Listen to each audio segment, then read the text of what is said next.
perjuangan. Setiap hari ia mengayuh gerobak tua berkeliling, mengumpulkan barang-barang bekas untuk dijual.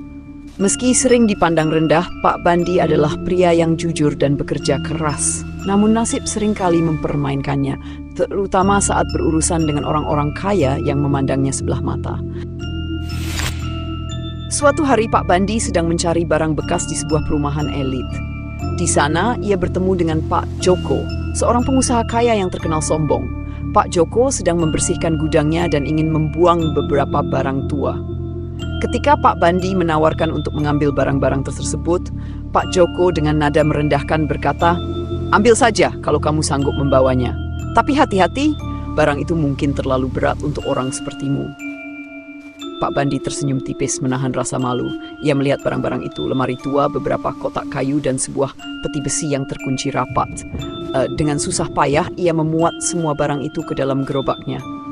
Pak Joko, yang berdiri di teras rumahnya, hanya tertawa sinis. "Semoga saja kamu tidak menyesal mengambil barang itu," ujar Pak Joko dengan nada mencemooh. Saat tiba di rumah, Pak Bandi mulai memeriksa barang-barang yang ia dapatkan. Lemari tua itu lapuk dan tak bernilai.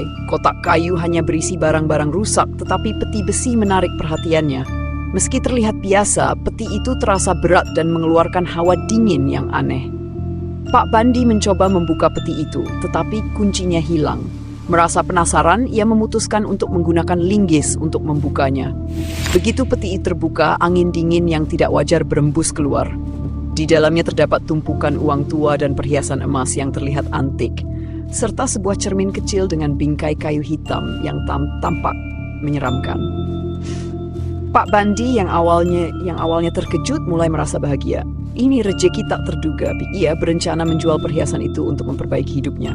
Namun malam itu sesuatu yang aneh terjadi. Saat tidur, Pak Bandi mendengar suara langkah kaki di luar rumahnya. Ia bangun dan mengintip melalui jendela, tetapi tidak ada siapa-siapa. Namun, suara itu semakin keras, seakan-akan seseorang berjalan di sekitar rumahnya. Ketika ia menoleh ke arah peti besi, ia melihat cermin kecil itu memantulkan bayangan seorang pria tua dengan wajah penuh luka. Pak Bandi merasa merinding. Ia mencoba mengabaikan hal itu, tetapi saat memejamkan mata, ia mendengar bisikan, "Itu bukan milikmu." Pak Bandi pergi ke pasar untuk menjual sebagian perhiasan dari peti itu. Ia berhasil mendapatkan uang yang cukup besar. Namun setiap kali ia mendapatkan uang, hal-hal aneh mulai terjadi. Barang-barang di rumahnya sering berpindah tempat, bayangan gelap muncul di sudut-sudut ruangan, dan suara tangisan terdengar setiap malam. Pak Bandi akhirnya memutuskan untuk mencari tahu asal-usul peti tersebut. Ia pergi ke seorang dukun tua di desanya. Dukun itu langsung berubah pucat begitu melihat cermin dari peti tersebut. "Ini adalah barang terkutuk," kata dukun itu. "Peti ini milik seorang lelaki kaya yang serakah. Ia meninggal karena mengutuk orang-orang yang mencoba mengambil hartanya. Kutukan itu kini ada padamu." Pak Bandi merasa panik. "Apa yang harus saya lakukan?" tanyanya. Dukun itu menjelaskan bahwa satu-satunya cara untuk menghentikan kutukan adalah dengan mengembalikan peti itu kepada pemiliknya atau memberikan harta itu kepada orang yang lebih membutuhkannya. Pak Bandi memutuskan untuk mengembalikan peti itu kepada Pak Joko. Ia mendatangi rumah besar itu dan mengetuk pintu. Namun saat pintu dibuka, ia melihat wajah Pak Joko yang pucat pasi. "Kenapa kamu kembali?" tanya Pak Joko dengan nada takut. Pak Bandi menjelaskan apa yang terjadi. Pak Joko pun akhirnya mengaku bahwa ia sengaja memberikan peti itu kepada Pak Bandi untuk mengalihkan kutukan. "Aku menemukan peti itu di rumah tua milik mendiang kakekku. Sejak itu, keluargaku selalu dirundung malapetaka. Aku pikir jika aku memberikannya padamu, kutukannya akan hilang dariku." Pak Bandi marah, tetapi ia tidak punya pilihan lain. Ia memutuskan untuk membawa peti itu jauh ke dalam hutan dan menguburnya. Sebelum mengubur peti itu, ia menyumbangkan sebagian besar uang yang ia dapatkan kepada panti asuhan dan orang-orang miskin di desanya. Setelah mengubur peti itu, gangguan yang dialami Pak Bandi perlahan menghilang.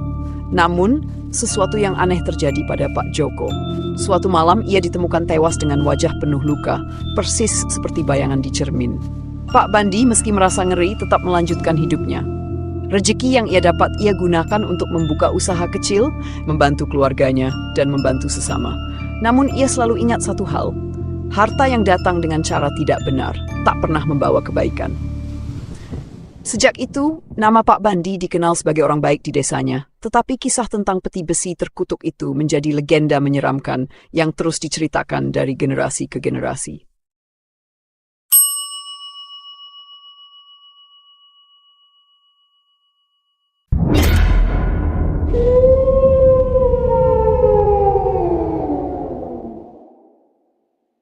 Namun sebelumnya jangan lupa like, share, dan subscribe agar tidak ketinggalan cerita menarik lainnya.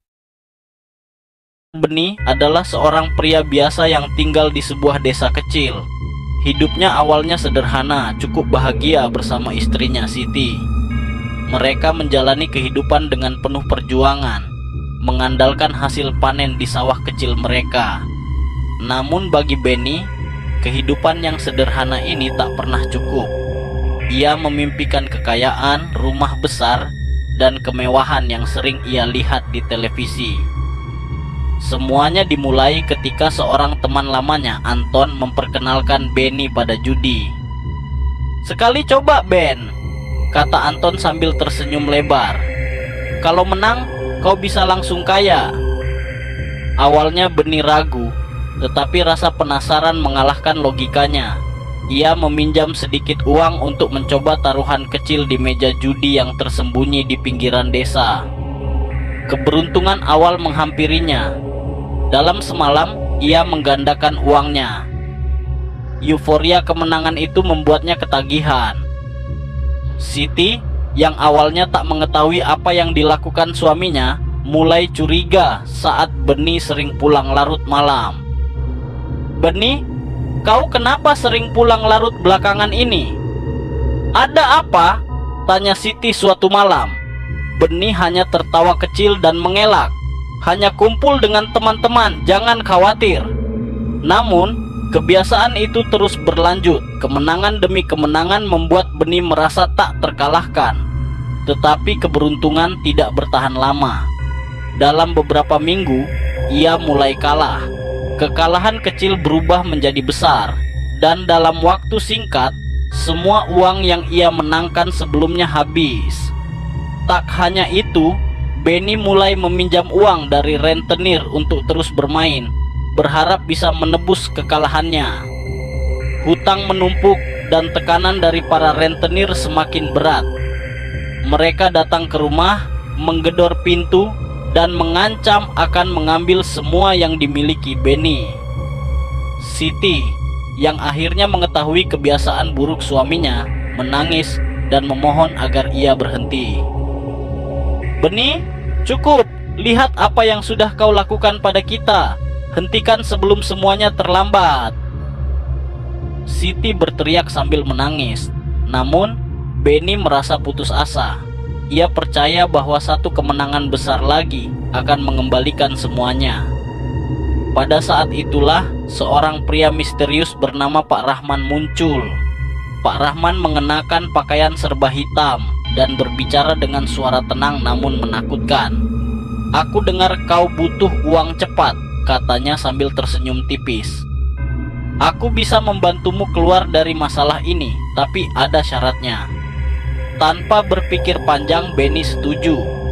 "Apa yang harus aku lakukan?" Pak Rahman menatapnya tajam. "Datanglah ke hutan belakang desa tengah malam. Bawa sesuatu yang kau anggap paling berharga." Malam itu, Beni pergi ke hutan dengan cincin pernikahan yang diberikan oleh istrinya. Ia tahu cincin itu adalah simbol kasih sayang mereka, tetapi ia merasa tak ada pilihan lain. Pak Rahman sudah menunggu di tengah hutan, berdiri di samping api unggun kecil. "Berikan tumbalmu," kata Pak Rahman sambil melafalkan mantra dalam bahasa yang tak dimengerti Beni. Tanpa ragu, Beni menyerahkan cincin itu. Sebuah angin kencang tiba-tiba menerjang, dan suara-suara aneh terdengar dari segala arah. Tanah di sekitar mereka bergetar, dan tak lama kemudian sebuah kantong emas muncul di depan Beni. Ini yang kau inginkan, ujar Pak Rahman sebelum menghilang ke dalam kegelapan. Benny pulang dengan hati penuh harapan. Esok harinya, ia kembali ke meja judi dan, seperti sebuah keajaiban, ia selalu menang. Kekayaannya bertambah dalam waktu singkat, hutangnya lunas, dan ia bahkan bisa membeli tanah tambahan untuk memperluas sawahnya. Namun, kebahagiaan itu tidak bertahan lama. Beberapa hari kemudian, Siti mulai sakit tanpa sebab yang jelas. Tubuhnya melemah, matanya kosong, dan ia sering berbicara sendiri. Dokter desa tak menemukan penyebab penyakitnya, dan semua pengobatan tradisional tak membuahkan hasil. Benny, yang awalnya mengabaikan tanda-tanda aneh ini, akhirnya sadar bahwa sesuatu yang tidak wajar sedang terjadi. Dalam kepanikannya, ia kembali ke hutan mencari Pak Rahman. "Apa yang kau lakukan pada istriku?" teriak Benny dengan marah saat menemukan Pak Rahman berdiri di tengah hutan. Pak Rahman tersenyum dingin. "Setiap tumbal punya harga, Benny. Kau menyerahkan sesuatu yang berharga, tapi kau tak menyadari nilainya sepenuhnya. Istrimu adalah bagian dari perjanjian itu." Benny jatuh berlutut, memohon agar semuanya dikembalikan seperti semula. "Tolong, aku akan melakukan apa saja. Aku akan memberikan apapun." Namun Pak Rahman hanya tertawa. Kesepakatan telah dibuat, Benny. Tidak ada jalan kembali. Setelah malam itu, hidup Benny menjadi mimpi buruk. Siti meninggal dalam keadaan tragis, dan desas-desus tentang keserakahan Benny menyebar di desa. Tak ada yang mau berbicara dengannya, dan ia hidup dalam kesepian yang mencekam. Harta yang ia kumpulkan pun habis seiring waktu, tetapi rasa bersalah dan penyesalan tidak pernah hilang. Benny akhirnya menghabiskan sisa hidupnya dalam bayang-bayang dosa yang tak terampuni, dihantui oleh keputusan bodohnya. Di akhir hidupnya ia menyadari bahwa kekayaan yang diperoleh dari jalan keliru akan selalu membawa kehancuran. Judi adalah candu, dan pesugihan adalah perangkap yang tak memberi jalan keluar. Jika kalian suka cerita seperti ini, jangan lupa like, share, dan subscribe channel Scary Story agar tidak ketinggalan cerita seram berikutnya.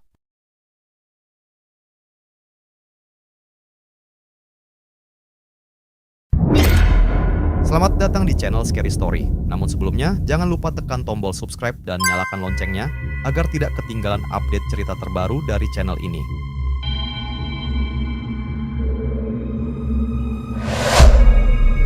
Pembangunan Ibu Kota Negara, IKN, di Kalimantan berlangsung siang dan malam. Para pekerja dari berbagai daerah datang demi mencari nafkah, meski proyek itu berlokasi jauh dari peradaban. Lokasi pembangunan dikelilingi hutan lebat yang menyimpan cerita-cerita lama dari penduduk setempat. Namun, cerita itu dianggap tak lebih dari takhayul oleh para pekerja. Darto, seorang mandor yang sudah puluhan tahun bekerja di proyek besar, menganggap dirinya terbiasa dengan cerita horor seperti itu. Hutan begini memang sering ada cerita aneh, tapi yang penting kita kerja dan doa saja, katanya kepada para pekerja yang mulai gelisah setelah beberapa insiden kecil terjadi. Namun, semuanya berubah pada suatu malam. Saat sebagian besar pekerja sudah tidur di barak, Darto memutuskan untuk mengecek area pembangunan fondasi. Malam itu gelap, hanya diterangi lampu sorot proyek. Saat ia memeriksa, langkah kakinya terhenti karena melihat seseorang berdiri diam di ujung lokasi. Sosok itu adalah seorang pria tua yang mengenakan pakaian tradisional Kalimantan. Tubuhnya kurus, wajahnya penuh keriput, dan matanya kosong menatap Darto. "Pak, ini area kerja. Anda nggak boleh di sini. Bahaya," seru Darto, sedikit kesal. Pria itu tidak menjawab. Ia hanya menunjuk ke arah gundukan tanah di dekat fondasi. Jantung Darto berdegup lebih kencang, tetapi rasa penasarannya lebih besar. Dengan hati-hati ia mendekati gundukan tanah itu. Anehnya, begitu ia berpaling untuk melihat lagi, pria tua itu sudah lenyap. Setelah menggali sedikit tanah, Darto terkejut menemukan sesuatu yang mencengangkan. Sebuah tengkorak manusia. Ia segera melaporkan temuannya kepada kepala proyek Pak Harto. Namun, Pak Harto hanya tersenyum dingin, seolah temuannya bukan sesuatu yang luar biasa. Sudah, jangan ribut. Nanti malah bikin pekerja lain takut. Ini cuma tanah biasa, lanjutkan kerja, katanya sambil berlalu. Namun, malam itu menjadi awal dari serangkaian kejadian aneh.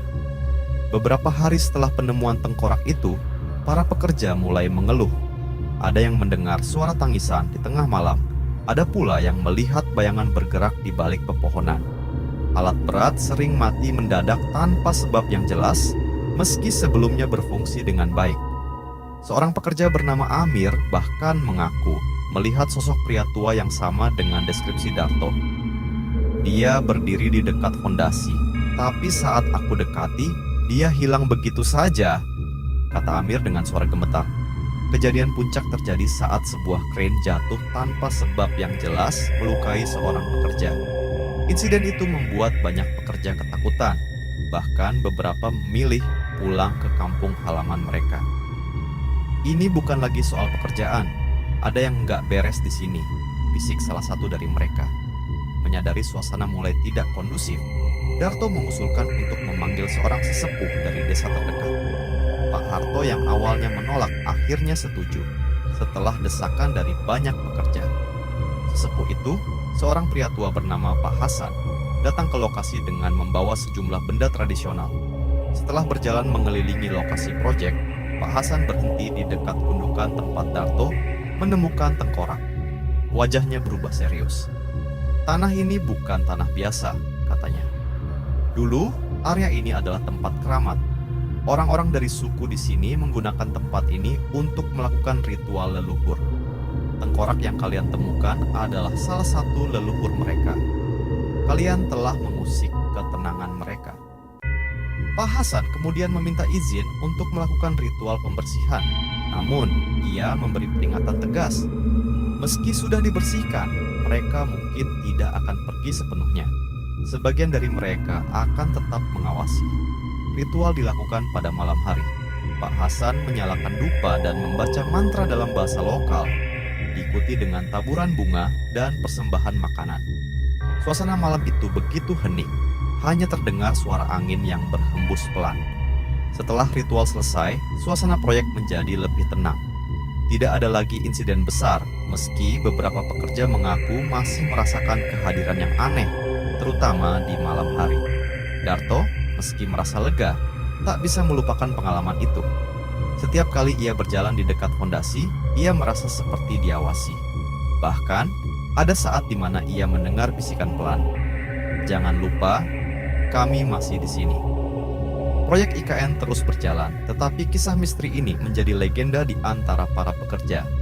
Setiap orang yang baru datang selalu diperingatkan, jangan sembarangan di sini. Hargai tanah ini karena ada yang menjaga. Itu tadi kisah misteri proyek pembangunan IKN. Jika kalian suka dengan cerita seperti ini, jangan lupa like, share, dan subscribe agar tidak ketinggalan cerita terbaru lainnya. Terima kasih.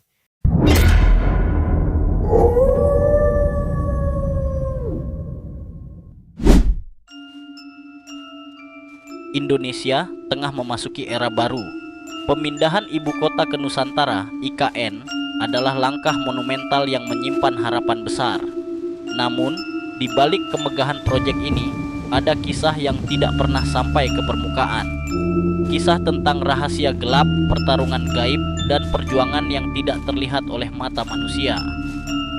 Hari itu, Surya, seorang insinyur muda, ditugaskan untuk bergabung dalam tim pembangunan IKN. Sebagai anak muda yang penuh semangat, ia merasa bangga menjadi bagian dari sejarah besar bangsa. Tetapi, sejak ia tiba di lokasi, ada sesuatu yang membuat bulu kuduknya berdiri. "Pak, kenapa ada sebagian area yang tidak boleh dimasuki?" tanyanya pada salah satu senior, Pak Hendra. Pak Hendra hanya tersenyum tipis lalu berbisik, Jangan bertanya terlalu banyak, fokus saja pada tugasmu. Tempat ini punya penguasa lama yang tidak ingin diganggu. Surya merasa bingung. Penguasa lama? Bukankah ini hanya hutan belantara? Tetapi ia memilih untuk tidak terlalu memikirkannya. Tanda-tanda aneh.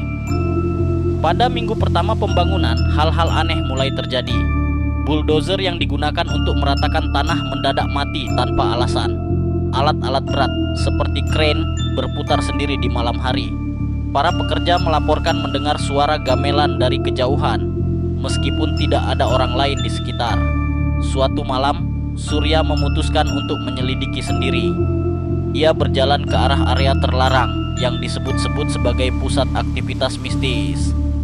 Saat ia mendekati tempat itu, ia melihat pohon besar yang berdiri tegak di tengah tanah yang telah diratakan. Pohon itu tampak bercahaya samar, seperti diselimuti energi tak kasat mata. Tiba-tiba, udara di sekitarnya menjadi dingin. Dari bayang-bayang pohon, muncul seorang pria tua dengan pakaian tradisional Jawa. "Kau tidak seharusnya berada di sini," kata pria itu dengan suara yang menggema. Pria tua itu memperkenalkan dirinya sebagai penjaga wilayah tersebut, seorang abdi dari kerajaan gaib yang telah menjaga hutan itu selama ratusan tahun. Ia menjelaskan bahwa wilayah ini bukan sekadar hutan biasa, tetapi pintu gerbang menuju dunia lain. Wilayah ini telah lama menjadi tempat perlindungan bagi kami, para leluhur dan makhluk gaib. Pembangunanmu telah mengganggu keseimbangan, katanya. Surya mencoba menjelaskan bahwa proyek ini bukan hanya untuk kepentingan manusia modern, tetapi juga untuk masa depan seluruh bangsa. Namun, sang penjaga gaib tidak mudah diyakinkan. "Kalian harus memberikan penghormatan kepada kami.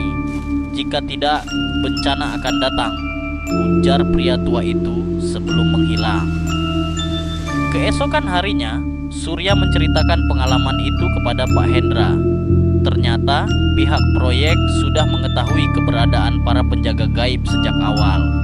Tim spiritual telah dikirim sebelumnya untuk melakukan negosiasi dengan penghuni gaib, tetapi tidak semuanya berhasil. Ada beberapa tempat yang energinya terlalu kuat. Kami tidak bisa sembarangan, kata Pak Hendra. Demi kelangsungan proyek, para sesepuh desa setempat diundang untuk melakukan ritual adat. Surya yang awalnya skeptis, kini mulai percaya bahwa ada hal-hal di luar logika yang harus dihormati. Namun, ritual itu tidak cukup. Malam berikutnya, angin kencang tiba-tiba menerjang lokasi pembangunan. Tenda-tenda roboh dan suara gemuruh seperti perang terdengar dari arah hutan. Seorang dukun lokal yang membantu proyek itu mengatakan bahwa ada kelompok makhluk gaib yang menolak keberadaan manusia di wilayah mereka. "Ini bukan hanya soal ritual, mereka sedang menguji niat kita," kata sang dukun. Dukun itu kemudian memimpin sebuah doa besar, mengundang kekuatan leluhur untuk membantu. Dalam penglihatannya, ia melihat makhluk-makhluk gaib bertarung di dimensi lain, berusaha mempertahankan wilayah mereka. Surya, meski tidak bisa melihat langsung, merasakan ketegangan di udara. Ia berdoa dalam hati agar pembangunan ini tidak berakhir menjadi malapetaka. Setelah beberapa malam yang penuh dengan gangguan, akhirnya situasi mulai mereda. Sang penjaga gaib kembali menemui Surya dalam mimpinya. "Kami telah menerima niat baik kalian, namun ingatlah, jangan sampai proyek ini merusak lebih dari yang seharusnya. Jaga harmoni dengan alam, atau kami akan kembali." Ketika Surya bangun, ia merasa lega. Sejak hari itu, tidak ada lagi kejadian aneh di lokasi pembangunan. Para pekerja mulai kembali bekerja dengan semangat, tetapi mereka tidak melupakan pesan sang penjaga gaib.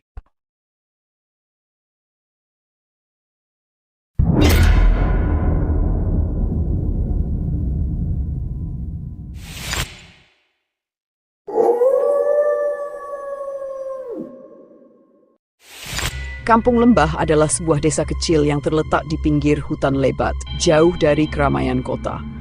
Meski desa ini menawarkan pemandangan alam yang menakjubkan, suasananya seringkali terasa sunyi dan sepi.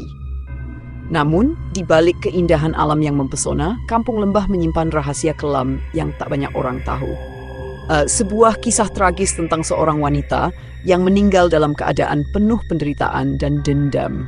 Kisah ini mengisahkan tentang kuntilanak, arwah yang tak bisa tenang karena nasib tragis yang menimpanya. Ayu, seorang gadis muda yang baru saja pindah ke Kampung Lembah bersama keluarganya, merasa sangat canggung dengan suasana desa yang asing baginya. Meskipun keluarganya pindah karena alasan pekerjaan ayahnya, Ayu merasa ada yang aneh dengan tempat ini. Kampung yang terletak di antara hutan lebat itu begitu sepi, bahkan suara burung atau hewan-hewan malam yang biasanya terdengar di desa lainnya hampir tidak ada. Pada malam pertama mereka tinggal di rumah baru, Ayu mendengar suara-suara aneh dari luar. Langkah kaki yang berat, suara bisikan dan terkadang tawa yang terdengar seperti dari kejauhan. Ketika ia menoleh keluar jendela, hanya kegelapan yang tampak. Namun perasaan tidak nyaman menggelayuti hatinya. Ini hanya perasaanmu saja, Ayu. Pikirnya berusaha menenangkan diri. Namun meski begitu, ia tetap merasa ada sesuatu yang mengawasi. Suatu malam, sekitar pukul 2 dini hari, Ayu terbangun karena mendengar suara langkah kaki yang jelas terdengar dari luar rumah. Ia meraih senter kecil dan dengan hati-hati membuka jendela. Pada saat itulah ia melihat sesosok wanita berpakaian putih berdiri di tengah jalan desa. Rambut panjangnya terurai, wajahnya pucat, dan mata merah menyala menatap lurus ke arah Ayu. Sosok itu tidak bergerak, hanya berdiri diam, seakan menunggu sesuatu. Ketakutan menyergap tubuh Ayu. Tangan Ayu gemetar saat menutup jendela dengan cepat dan berlari ke kamar orang tuanya. Ia mencoba membangunkan ibunya, tetapi suara yang keluar dari mulutnya hanya suara bisikan yang tak jelas. Keesokan harinya Ayu berusaha untuk tidak memikirkan kejadian tersebut. Tetapi rasa takutnya tak bisa hilang begitu saja. Ia merasa seperti ada sesuatu yang terus mengikutinya, sesuatu yang tak bisa ia jelaskan. Ketika ia berjalan menuju pasar desa, ia bertemu dengan seorang tetangga tua yang mengenalinya. "Malam tadi kamu melihatnya ya?" tanya tetangga itu dengan suara serak. Ayu terkejut. "Siapa?" "Wanita berpakaian putih itu. Itu kuntilanak. Arwah wanita yang dibunuh oleh suaminya. Ia tak bisa tenang sampai keadilan didapatkan." Ayu merasa tubuhnya kaku. "Bagaimana bisa dia mati?" tanya Ayu dengan suara yang hampir tak terdengar. Tetangga itu menarik napas panjang. "Dahulu di desa ini ada seorang wanita bernama Rani. Dia dibunuh oleh suaminya yang sangat cemburu. Suaminya menuduh Rani selingkuh, padahal itu tidak benar. Rani mati dalam keadaan menderita, dan sejak itu arwahnya berubah menjadi kuntilanak, meronta-ronta karena dendam yang belum terselesaikan." Setelah percakapan itu, kehidupan Ayu semakin tidak tenang. Suara langkah kaki yang terputus-putus, suara tangisan yang terdengar di malam hari, hingga bau busuk yang tiba-tiba menyebar di rumah, semua itu terus mengganggunya. Bahkan dalam tidurnya, Ayu sering terbangun dan menemukannya dirinya terjebak dalam mimpi buruk yang sama. Sebuah wanita berkain putih dengan mata merah menatapnya seakan memanggil namanya. Puncaknya, pada suatu malam yang gelap, Ayu kembali mendengar suara itu. Tanggisan yang mengerikan dan suara lirih yang menyebut namanya. "Ayu! Bantu aku!" Ayu yang ketakutan berlari keluar kamar dan bersembunyi di bawah tempat tidur, mencoba untuk tidak bersuara. Namun suara itu semakin jelas, semakin dekat. Lalu, tanpa diduga, sesosok tubuh muncul di depan pintu kamarnya dan suara itu semakin menguat. "Jika kamu tidak membantu, aku akan terus mengikutimu." Ayu tidak bisa menahan rasa takutnya. Dalam ketakutan yang luar biasa, ia memutuskan untuk keluar dan menghadapi sosok itu. Mencari keadilan untuk kuntilanak. Di luar, kuntilanak itu sudah menunggu. Wajahnya pucat dengan darah yang mengalir dari mulutnya. Mata merah itu menatap Ayu dengan penuh amarah dan penderitaan. "Aku hanya ingin keadilan. Aku dibunuh dan suamiku masih hidup tanpa rasa bersalah. Dia yang harus menebus perbuatannya," ujar kuntilanak dengan suara yang menggema, seolah berasal dari kedalaman bumi. Ayu merasakan ketakutan yang luar biasa, tetapi ada sesuatu dalam kata-kata kuntilanak yang membuatnya merasa kasihan. Meskipun ia takut, ia tahu bahwa ia harus membantu. "Apa yang harus aku lakukan?" tanya Ayu dengan suara gemetar. "Bawa aku ke tempat suamiku. Aku ingin dia mengakui perbuatannya," kata kuntilanak. Suaranya penuh dengan penderitaan yang mendalam. Tanpa pikir panjang, Ayu mengikuti kuntilanak ke hutan yang gelap, menuju sebuah rumah tua yang sudah sangat rapuh. Di sana, Mereka menemukan seorang pria tua yang kurus dan lemah, suami dari kuntilanak yang telah membunuhnya bertahun-tahun lalu. Dengan suara tergetar, kuntilanak mendekati suaminya dan berkata, "Aku datang untuk mendapatkan keadilan. Katakan padaku, mengapa kamu membunuhku?" Pria tua itu menangis, dan dengan tubuh yang gemetar, ia mengakui perbuatannya. "Aku cemburu, Rani. Aku terlalu takut kehilanganmu. Maafkan aku menyesal." Begitu pria itu meminta maaf, suasana hutan yang gelap mulai berubah. Angin berhenti berhembus dan udara menjadi tenang. Wajah kuntilanak yang dulu menyeramkan kini berubah lebih damai. Air mata jatuh dari matanya yang merah dan ia menghembuskan napas panjang, seolah melepaskan beban yang sudah bertahun-tahun ia bawa. "Terima kasih, Ayu," kata kuntilanak dengan suara yang lebih lembut. "Sekarang aku bisa pergi dengan tenang." Sejak malam itu, kehidupan di kampung lembah kembali damai. Ayu dan keluarganya tidak lagi diganggu oleh suara-suara aneh atau bayangan mengerikan. Namun, meski kehidupan mereka kembali normal, Ayu tahu bahwa ia telah menyaksikan sesuatu yang luar biasa.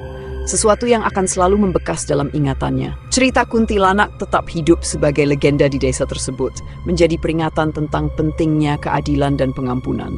Ayu, meskipun masih merasa takut kadang-kadang, tahu bahwa meski keadilan tidak selalu datang dengan mudah, ia selalu membawa kedamaian pada akhirnya. Cerita ini mengajarkan kita bahwa dendam dan keadilan adalah dua hal yang sangat erat kaitannya. Kadang untuk menemukan kedamaian sejati, kita harus berani menghadapi rasa sakit dan memberi maaf, bahkan kepada mereka yang telah menyakiti kita. Tanpa pengampunan, kedamaian akan sulit tercapai, baik bagi yang hidup maupun yang telah meninggal.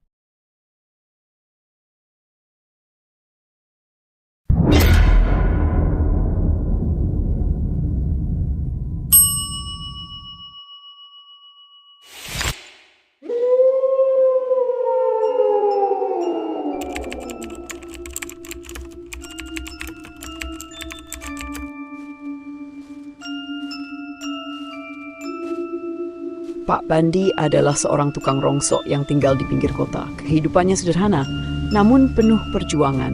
Setiap hari ia mengayuh gerobak tua berkeliling, mengumpulkan barang-barang bekas untuk dijual. Meski sering dipandang rendah, Pak Bandi adalah pria yang jujur dan bekerja keras. Namun nasib seringkali mempermainkannya, terutama saat berurusan dengan orang-orang kaya yang memandangnya sebelah mata. Suatu hari Pak Bandi sedang mencari barang bekas di sebuah perumahan elit. Di sana ia bertemu dengan Pak Joko, seorang pengusaha kaya yang terkenal sombong. Pak Joko sedang membersihkan gudangnya dan ingin membuang beberapa barang tua. Ketika Pak Bandi menawarkan untuk mengambil barang-barang tersebut, Pak Joko dengan nada merendahkan berkata, "Ambil saja kalau kamu sanggup membawanya. Tapi hati-hati, barang itu mungkin terlalu berat untuk orang sepertimu." Pak Bandi tersenyum tipis menahan rasa malu. Ia melihat barang-barang itu, lemari tua, beberapa kotak kayu, dan sebuah peti besi yang terkunci rapat. Dengan susah payah, ia memuat semua barang itu ke dalam gerobaknya. Pak Joko, yang berdiri di teras rumahnya, hanya tertawa sinis. "Semoga saja kamu tidak menyesal mengambil barang itu," ujar Pak Joko dengan nada mencemooh. Saat tiba di rumah, Pak Bandi mulai memeriksa barang-barang yang ia dapatkan. Lemari tua itu lapuk dan tak bernilai. Kotak kayu hanya berisi barang-barang rusak, tetapi peti besi menarik perhatiannya. Meski terlihat biasa, peti itu terasa berat dan mengeluarkan hawa dingin yang aneh. Pak Bandi mencoba membuka peti itu, tetapi kuncinya hilang. Merasa penasaran, ia memutuskan untuk menggunakan linggis untuk membukanya. Begitu peti itu terbuka, angin dingin yang tidak wajar berembus keluar. Di dalamnya terdapat tumpukan uang tua dan perhiasan emas yang terlihat antik, serta sebuah cermin kecil dengan bingkai kayu hitam yang tampak menyeramkan. Pak Bandi yang awalnya terkejut mulai merasa bahagia. Ini rezeki tak terduga. Ia berencana menjual perhiasan itu untuk memperbaiki hidupnya. Namun malam itu sesuatu yang aneh terjadi. Saat tidur, Pak Bandi mendengar suara langkah kaki di luar rumahnya. Ia bangun dan mengintip melalui jendela, tetapi tidak ada siapa-siapa. Namun, suara itu semakin keras, seakan-akan seseorang berjalan di sekitar rumahnya. Ketika ia menoleh ke arah peti besi, ia melihat cermin kecil itu memantulkan bayangan seorang pria tua dengan wajah penuh luka. Pak Bandi merasa merinding. Ia mencoba mengabaikan hal itu, tetapi saat memejamkan mata, ia mendengar bisikan, "Itu bukan milikmu." Pak Bandi pergi ke pasar untuk menjual sebagian perhiasan dari peti itu. Ia berhasil mendapatkan uang yang cukup besar. Namun setiap kali ia mendapatkan uang, hal-hal aneh mulai terjadi. Barang-barang di rumahnya sering berpindah tempat, bayangan gelap muncul di sudut-sudut ruangan, dan suara tangisan terdengar setiap malam. Pak Bandi akhirnya memutuskan untuk mencari tahu asal-usul peti tersebut. Ia pergi ke seorang dukun tua di desanya. Dukun itu langsung berubah pucat begitu melihat cermin dari peti tersebut. "Ini adalah barang terkutuk," kata dukun itu. "Peti ini milik seorang lelaki kaya yang serakah. Ia meninggal karena mengutuk orang-orang yang mencoba mengambil hartanya. Kutukan itu kini ada padamu." Pak Bandi merasa panik. "Apa yang harus saya lakukan?" tanyanya. Dukun itu menjelaskan bahwa satu-satunya cara untuk menghentikan kutukan adalah dengan mengembalikan peti itu kepada pemiliknya atau memberikan harta itu kepada orang yang lebih membutuhkannya. Pak Bandi memutuskan untuk mengembalikan peti itu kepada Pak Joko. Ia mendatangi rumah besar itu dan mengetuk pintu. Namun saat pintu dibuka, ia melihat wajah Pak Joko yang pucat pasi. "Kenapa kamu kembali?" tanya Pak Joko dengan nada takut. Pak Bandi menjelaskan apa yang terjadi. Pak Joko pun akhirnya mengaku bahwa ia sengaja memberikan peti itu kepada Pak Bandi untuk mengalihkan kutukan. "Aku menemukan peti itu di rumah